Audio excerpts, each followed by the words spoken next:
afternoon, everybody. Good to see you all.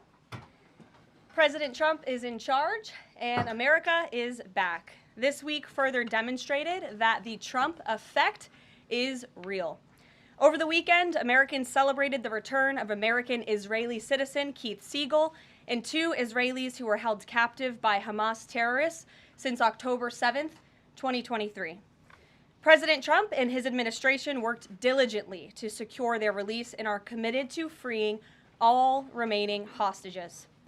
Yesterday, as you all know, President Trump held his first foreign meeting at the White House with Israeli Prime Minister Benjamin Netanyahu. And as the president said, the bonds of friendship and affection between the American and Israeli people have endured for generations and are absolutely unbreakable. The president is committed to eliminating Hamas and securing a lasting peace for the entire region. The historic proposal for the United States to take over Gaza, announced by President Trump last night, underscores this commitment. Insanity is doing the same thing over and over again and expecting different results. President Trump is an outside-of-the-box thinker and a visionary leader who solves problems that many others, especially in this city, claim are unsolvable. We've already seen the results from President Trump's bold peace-through-strength diplomacy on the world stage. In response to President Trump's tariffs this week, both Mexico and Canada took immediate steps to alleviate the illegal alien migration and flow of deadly drugs, particularly fentanyl, into our country. Mexico's President Claudia Sheinbaum agreed to permanently supply 10,000 Mexican soldiers on the U.S. border who will be specifically designated to stopping fentanyl and criminal aliens from pouring into our country.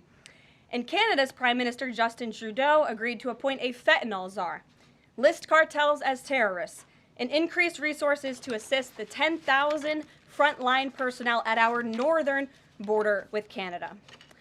In recognition of these steps, President Trump paused the implementation of tariffs for 1 month while negotiations continue and final deals can be structured. Throughout the transition and during his inaugural address, President Trump made it known that the United States cannot and will not allow the Chinese Communist Party to continue with its effective and growing control over the Panama Canal. Following Secretary Rubio's successful first trip and visit there over the weekend, Panama's president said he will allow its participation in the Chinese Communist Party's, it will no longer allow the participation in the Belt and Road Initiative. That participation will expire. This is significant because Panama was the first Latin American nation to join Belt and Road and now becomes the first to back away from it because of President Trump. And to assist with the ongoing mass deportation effort, El Salvador's president has agreed to the most unprecedented migratory agreement anywhere in the world. Because President Trump is back in charge, El Salvador has offered for illegal aliens of any nationality facing deportation in the U.S. to be booked in his country's prison system. And finally, President Trump's envoy for special missions, Rick Grenell, traveled to Venezuela and not only secured the release of 6 American hostages, but Venezuela also agreed to accept the return of illegal alien Tren de Aragua gang members. All of these incredible victories prove how well President Trump's peace-through-strength approach is working. And the days of weak American leadership are over. In another success story this week, efforts to seal the border, halt the invasion, and carry out the largest mass deportation campaign continue at lightning speed. Customs and Border Protection has approximately 79 miles of new border wall projects already underway in various stages of construction and planning. The first flights arrived to Guantanamo Bay yesterday afternoon out of El Paso. And who were some of the passengers aboard, you may ask? There were 10 members of the transnational gang Tren de Aragua on this flight. And overall, our heroic ICE agents continue to prioritize the removal of violent, criminal, illegal aliens in communities across the country. On February 3rd, ICE Dallas arrested a citizen of Nicaragua who has been convicted of sexual assault, strong arm, and lewd acts with a minor and sentenced to 15 years in prison. ICE Los Angeles arrested a Mexican citizen who has been convicted of lewd acts with a minor and sentenced to 364 days. And ICE Atlanta arrested a citizen of Mexico who has been convicted of homicide by vehicle and hit and run and sentenced to 6 months confinement. And ICE New York arrested a Venezuelan national and known TDA gang member who has a prior criminal conviction for assault in the 3rd degree causing physical injury. Americans are safer every single time one of these criminals is arrested and deported from our country. On another important and ongoing topic, the Senate is working fast to confirm President Trump's exceptional cabinet nominees in the face of relentless media smear campaigns. As of right now, 12 members of the president's cabinet have been confirmed, most recently Pam Bondi, who, as you all know, I was just in the Oval Office for that swearing-in ceremony surrounded by Pam's lovely family, and we look forward to watching her serve as the Attorney General of the United States. According to CNN, President Trump is getting more cabinet picks confirmed so far than the average president in the modern era. Another success story. And we believe it's critical that Republicans in the Senate majority stay tough and keep their foot on the gas to confirm all of the remaining nominees as quickly as possible so we can continue President Trump's important work here at the White House and across our entire federal government. And lastly, throughout his historic campaign, President Trump pledged to restore common sense to our country. And he is continuing to deliver on that with an executive order that he will sign later today. The president will be signing an executive order keeping men out of women's sports to defend the safety of athletes, protect competitive integrity, and uphold the promise of Title IX. This common sense action from President Trump ends the disgusting betrayal of women and girls by the previous administration, who for years catered to radical activists who wanted biological males to be treated as women in workplace showers, competitive sports, prisons, and even rape shelters. Gender ideology insanity is over. Submissions from individuals across the country interested in participating in our new media seat at a future briefing continue to flood in. We are at more than 12,000 and counting. If you're watching right now and are interested, you can continue to apply on our new media website, whitehouse.gov/newmedia. And in the seat today, we have a longtime national television broadcaster. I'm sure many of you recognized her when she came in, Sage Steele, who is now the host of an incredibly successful podcast, The Sage Steele Show, on YouTube and all podcast platforms. And previously, Sage was a fixture at ESPN from 2007 to 2023, primarily hosting SportsCenter, which we all know well, before leaving the company to exercise her First Amendment rights more freely. We are honored to welcome her to the briefing room today. She will be joining the president at the big EO signing later this afternoon. I know many of you will be there as well. So Sage, why don't you kick us off on this very exciting day for women and girls across the country. Thank you for joining us. It is exciting, and Karoline, thank you for welcoming people like me with a little bit of a different perspective, different background in this seat. It really does mean a lot. Thank you. Obviously, the House already passed the Protection of Women and Girls in Sports Act, which was a really big step for women and girls. So far, the Senate, as we know, has not brought it up to vote. We all know executive orders can be overturned, so I'm wondering how important it is to the president to get Congress to bring this, to pass legislation. So there are no instances like the past administration that really tried to destroy Title IX. It's incredibly important that Congress immediately acts on this priority. I think the president is really setting the tone, making this a very immediate priority for this administration, just as he promised to do on the campaign trail. And I'd like to get into the executive order a little bit, because it is the news of the day here at the White House, and talk about what this executive action will actually do. So the executive order that the president will be signing later this afternoon, as I said, upholds the promise of Title IX. It also will require the DOJ to abide by the nationwide previous administration's illegal Title IX rewrite that would have dissolved single-sex spaces and opportunities. It also requires immediate action, including enforcement actions against schools and athletic associations comprised of schools that deny women single-sex sports in single-sex locker rooms. The executive order also calls for the convening of private sporting bodies in the White House. We want them to come to this campus so the president can hear in person the stories of female athletes who have suffered lifelong injuries, who have been silenced and forced to shower with men and compete with men on athletic fields across the country. Many of those women will be at the White House today. I encourage all of you in the media to actually talk to them, to hear their stories. And I would also just add one more thing.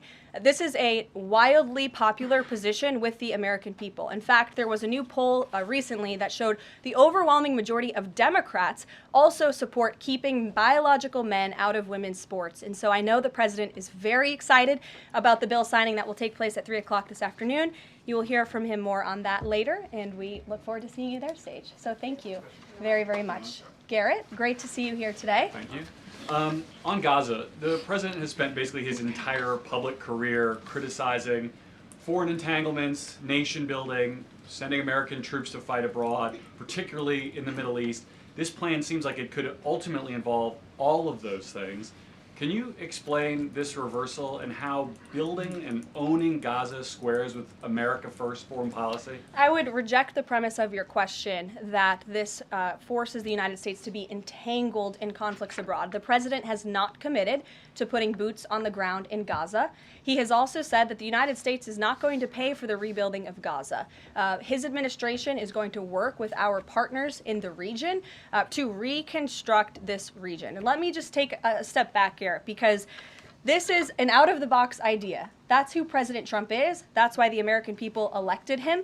And his goal is lasting peace in the Middle East for all people in the region. And as I said in my opening remarks, we've had the same people pushing the same solutions to this problem for decades. And it's been made very clear to the president that the United States needs to be involved in this rebuilding effort to ensure stability in the region for all people. But that does not mean boots on the ground in Gaza. It does not mean American taxpayers will be funding this effort. It means Donald Trump, who is the best deal maker on the planet, is going to strike a deal with our partners in the region. He did not rule out American troops in Gaza last night. Are you doing that now? I am saying that the president has not committed to that just yet. He has not made that commitment, and you know that. And on the foreign partners, the Jordanians, the Egyptians, the Saudis have already panned this plan. What foreign partners, if any, have expressed any interest in being part of it? Well, the president has said he's been socialing this idea for quite some time. He's been thinking about this. He said in his remarks last night, this was not a decision or an announcement that he takes lightly. And the president has already spoken to the President al-Sisi. In fact, that was his first foreign leader call. He's meeting with the King of Jordan, King Abdullah, next week. He spoke with the King of Bahrain. He spoke with the Crown Prince of Saudi Arabia. And he has made it very clear, he's been very vocal, that he expects our partners in the region, particularly Egypt and Jordan, to accept Palestinian refugees temporarily so that we can rebuild their home. I'd like to show you some images of Gaza that were taken. Fox News aired this. I mean, that is, as they put it, an apocalyptic scene in Gaza. This is an uninhabitable place for human beings. Do you really think that families can live their dream in a region that looks like this, with no running water, no electricity?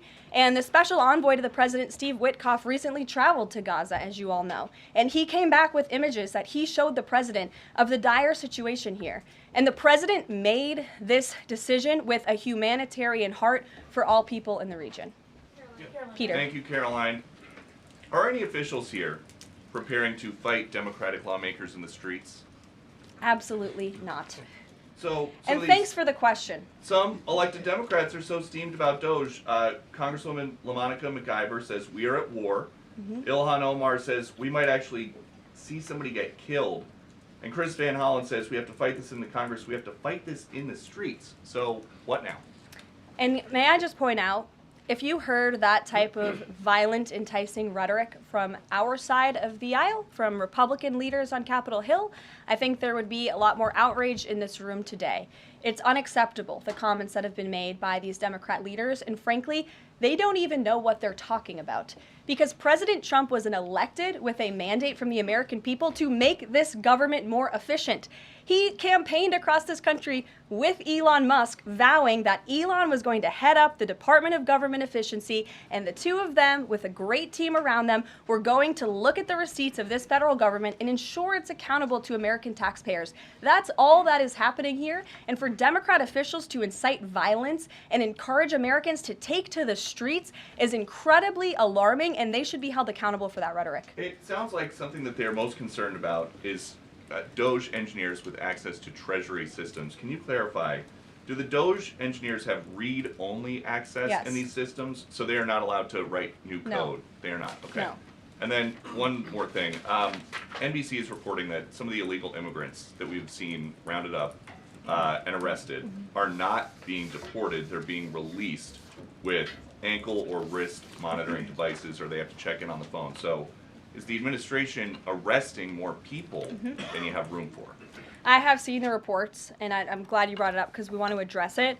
There have been a total of 461 illegal aliens. This is of this morning when I got this information from DHS that have been released from custody of the more than 8,000 that have been arrested since President Trump was inaugurated. It's less than 6%.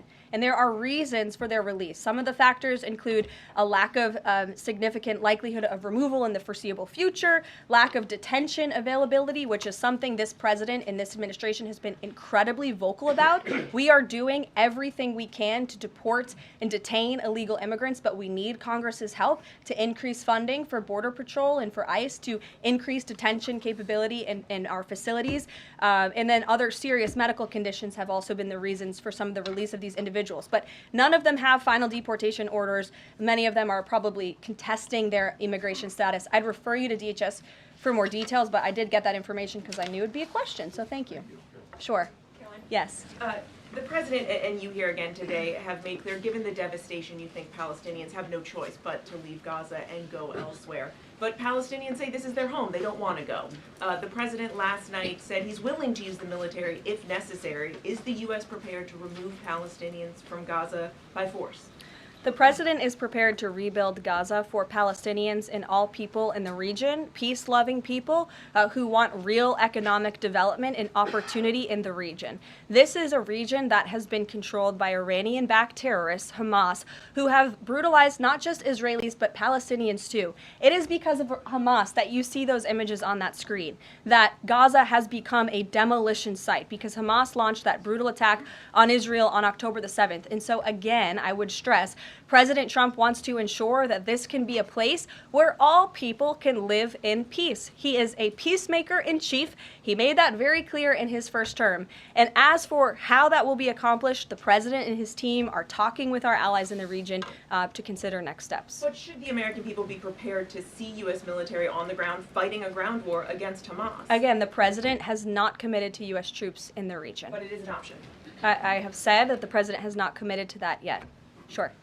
If I could just follow up on that, though, why not rule out the idea of committing U.S. troops? This has been a long-standing argument that the president has made really over the last decade or so, talking about endless wars and not something the U.S. wants. Why not rule out? Because I think the president is very good when he's making deals and negotiating not to rule out anything because he wants to preserve that leverage in negotiations. And so I think that's what he's doing here. If I Mary. could follow up on that, though, he also said that everyone loves this plan. He said that in the Oval Office this morning. Sure. In fact, the Deputy Prime Minister of Jordan called it a declaration of war on the Arab people.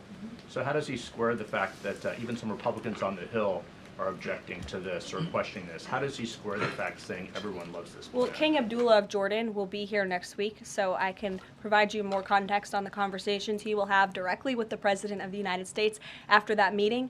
And I would just point out that there's been a lot of leaders and officials all around the world who have doubted, I suppose, the deal-making ability of President Trump. You heard the Panama leader saying that he would not agree to some of the concessions that he has now made because of Secretary Rubio's visit. You had the Colombian president saying he wouldn't accept flights of Colombian illegal nationals who have entered into our country illegally, and those flights are underway. So actions speak louder than words. Dasha. Karoline, you said the president has been working on this idea for a while behind the scenes now. Is there a written plan based on the president's proposal for Gaza? And if so, when was it drafted and who had a hand in that? The plan was written in the president's remarks last night as he revealed it to the world and to the American people, and his team are continuing to be engaged on this effort. I saw the National Security Advisor this morning. He has a very busy day of calls, and they will, again, continue to engage with our partners. That includes Steve Witkoff as well. Mary. Two questions for you on the news of the day. So how is today's executive order going to impact the 2028 Summer Olympics in Los Angeles? For example, would a man who thinks that he's a transgender woman be allowed to compete as a female on U.S. soil?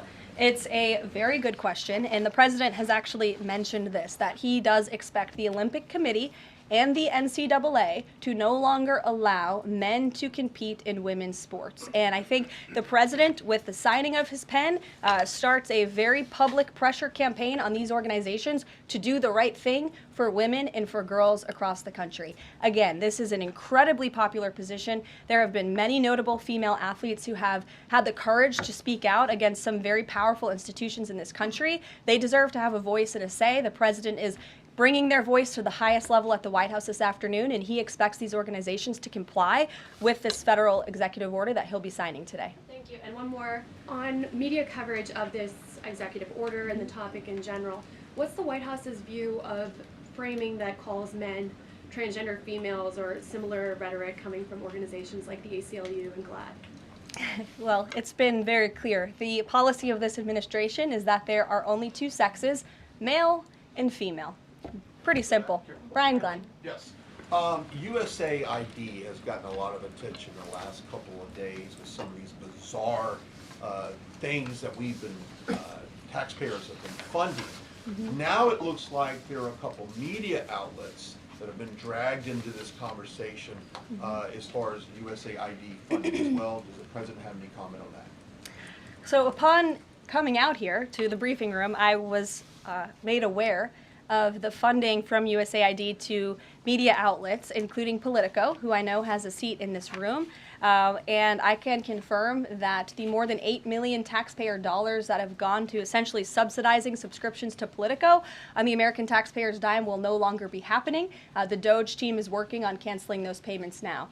Again, this is a whole of government effort to ensure that we are going line by line when it comes to the federal government's books. And this president and his team are making decisions across the board on, do these receipts serve the interests of the American people? Is this a good use of the American taxpayers' money? If it is not, that funding will no longer be sent abroad, and American taxpayers will see significant savings because of that effort.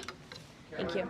I'd like to give some love to the back row. I've heard that unfortunately they haven't been called on in years past. So Reagan, why don't you go ahead? Thanks, Caroline.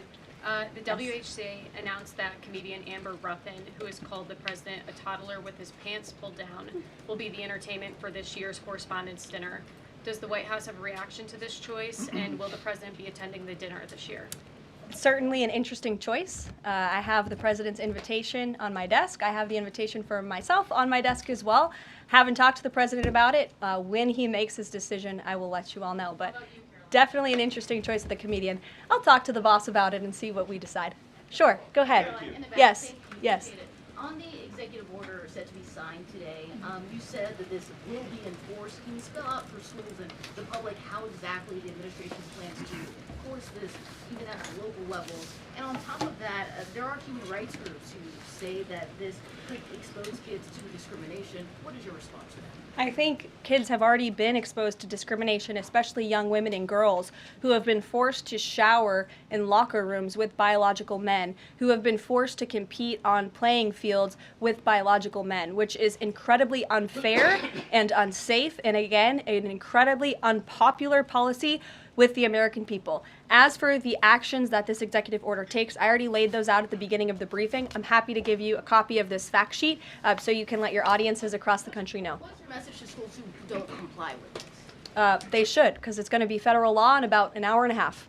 So your colleague to your right, to my Thanks, left. Caroline. Yes. Taylor with Spectrum News. You talked a bit about Doge. Elon Musk is currently a, quote, special government employee who also owns companies that have billions of dollars in federal contracts. You said earlier this week that he has abided by all applicable federal laws, but what steps is the Trump administration taking to address that conflict of interest? The president was already asked and answered this question this week, and he said if Elon Musk comes across a conflict of interest with the contracts and the funding that Doge is overseeing, then Elon will excuse himself from those contracts. And he has, again, abided by all applicable laws. In the back left, go ahead. Trade advisor Peter Navarro, when asked about the External Revenue Service today, said, quote, we're going to collect a lot of tariff revenues, and we're going to get tax cuts out of it. Is it the official position of the White House that tariffs will lower taxes for Americans? The President has always been clear that he believes tariffs are a tax on foreign nations, and he's committed to cutting taxes for the American people here at home. He also believes tariffs are a great revenue raiser for this country, and that's exactly why he has committed to the creation of the External Revenue Service, which I think is a phenomenal idea. We'll just go down the whole row. Go ahead. Tom Bateman with the BBC. Can you confirm that under the President's plans for Gaza, any and all Palestinians who want to stay in Gaza on their land will be allowed to do so? I can confirm that the President is committed to rebuilding Gaza and to temporarily relocating those who are there because, as I've showed you repeatedly, it is a demolition site. There is no running water. There is no electricity. The President wants these individuals to live in peace. He is committed to doing that with this very bold new plan, and we will continue to keep you apprised of updates as we receive them. Ed Lawrence, go ahead. Yes, go ahead, Ed. I appreciate it. Thank you. So now that the President Trump's policies are starting to take shape, how long will it take to cycle through and get some of the actual prices that Americans are paying to come down? Prices at the store and at the grocery pump? Across the board, sure. Well, the President is doing everything he can, obviously, to reduce the cost of living crisis in this country as quickly as possible. That's why he signed a litany of executive orders across the board. In the first couple of weeks here, he declared a national energy emergency. He committed to cutting 10 regulations for every new one on the book. As you know, working for a Fox Business-related outlet, deregulation and energy independence are huge drivers of reducing inflation in this country. And I think Americans can be assured by the results President Trump had in his first term, when again inflation was 1.4% when he left office. But is it months or is it a year? And will Americans have the patience to wait for it? I don't have a timeline, but the President is doing everything that he possibly can to reduce cost of living for Americans at home. Phil Wegman. Thank you. Is it worth risking the life of a single U.S. Marine to turn the Gaza Strip into the Riviera of the Middle East? Phil, I'm not sure why you're asking me that question because I've already said the President has not committed to sending Marines or any boots on the ground in Gaza. We'll bring it to the front row. Ed O'Keefe. Good to see you again here in the front row, Karoline. Two things.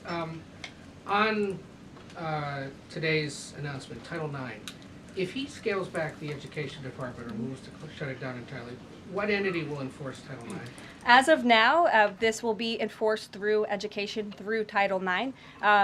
If the abolishment of the Department of Education continues, which, as the President said yesterday, it's something his team is looking at and considering. It's something he talked a lot about on the campaign trail. Then, of course, we will look at additional maneuvers to ensure that these very important policies can be implemented. Okay, so the education abolishment thing's still on the table.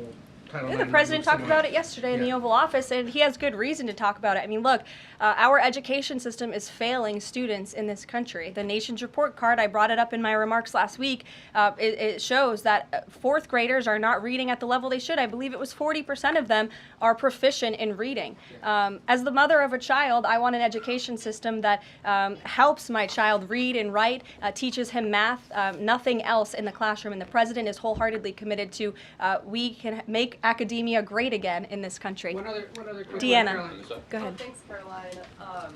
Does the President, is he looking at offering anything to these Arab countries that take in Palestinians? Is he willing to give them anything in return?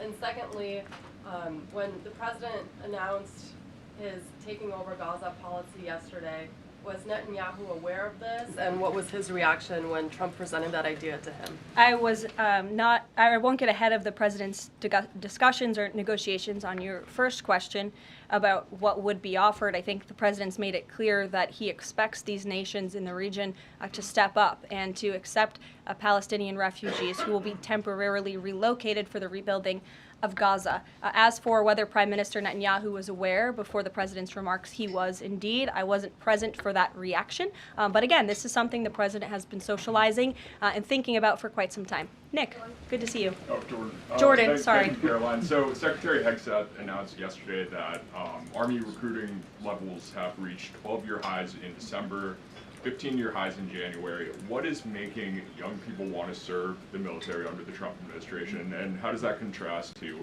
Biden's failure consistently to meet recruiting average? Yeah. Or, does DEI President Trump's anti-DEI agenda play a role in this? Well, first of all, the recruitment level for all branches of our military are at crisis levels, and it serves as a national security risk that our military branches are not fully staffed to where they need to be.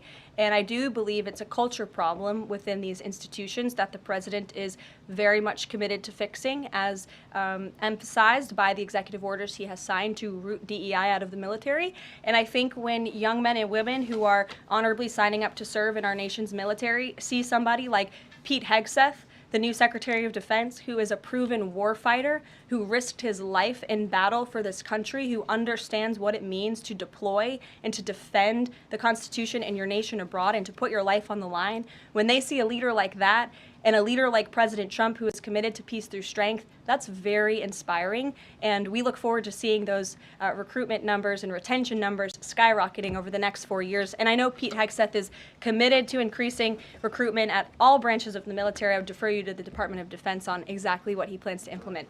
Jeff. Thanks very much. Two questions. One, the president yesterday used the word permanent for permanently resettle Palestinians. I hear you saying temporarily today. Is that a shift or a specific change that you want to highlight? And my second question is, yesterday he spoke about the U.S. owning Gaza.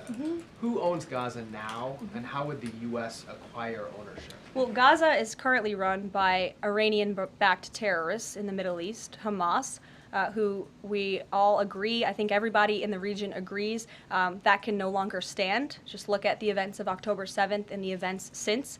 And the president, again, is committed to rebuilding the region for all people who want to return to it once it is no longer a demolition site, and it's a place where people can actually live and thrive in harmony, as he said last night, his words, not mine.